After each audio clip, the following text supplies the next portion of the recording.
মহলের সম্মানিত চেয়ারপারসন জনাব তারেক রহমান সাহেব এসেছিলেন বাংলাদেশ জামাত ইসলামীর আমির ডাক্তার শফিকুর রহমান সাহেবের সাথে একটি সৌজন্য সাক্ষাতে।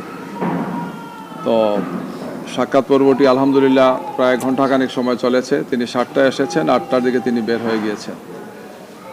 আমাদের নেতৃবৃন্দের মধ্যে আমাদের সম্মানিত নায়েবে আমির জনাব ডাক্তার আবদুল্লাহ মোহাম্মদ তাহের, নবনির্বাচিত জাতীয় সংসদের সদস্য তিনি ছিলেন, আমরা ছিলাম। ওনার সাথে আরও কিছু দায়িত্বশীল নেতৃবৃন্দ ছিলেন, বিশেষ করে জনাব মির্জা ফখরুল ইসলাম আলমগীর সাহেব, মহাসচিব জাতীয়তাবাদী দল বিএনপির, এবং স্থায়ী কমিটির সদস্য জনাব নজরুল ইসলাম খান সহ আরও কিছু কেন্দ্রীয় নেতৃবৃন্দ তার সাথে ছিলেন।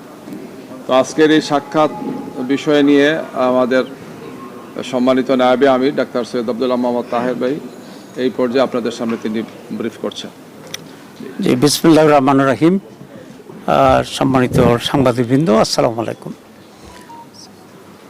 নির্বাচনোত্তর সম্ভাব্য প্রধানমন্ত্রী যিনি হবেন আমাদের জনাব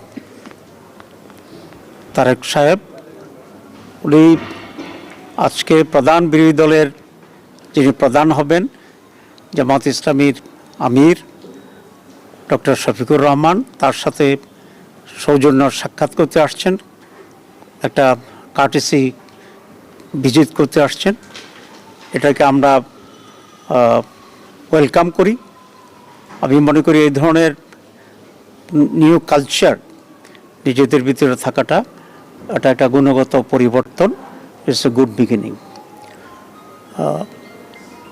অত্যন্ত সাহায্যপূর্ণ পরিবেশে আলোচনা হয়েছে। আমরা দীর্ঘদিন বিএনপি এবং জামাত ইসলামী একসাথে স্বৈরাচার বিরুদ্ধে আন্দোলন করেছি, সংগ্রাম করেছি, গঠনে আমরা সরকারের অংশগ্রহণ ছিলাম।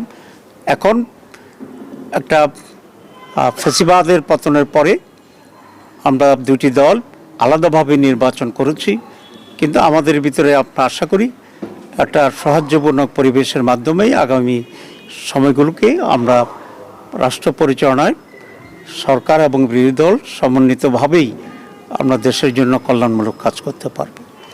আমরা এই ব্যাপারে একমত হয়েছি যে সকলে মিলে একসাথেই একটা কনস্ট্রাকটিভ ফিউচার আমরা গ্রহণ করতে পারবো, একটি নতুন বাংলাদেশ আমরা গঠন করতে পারবো।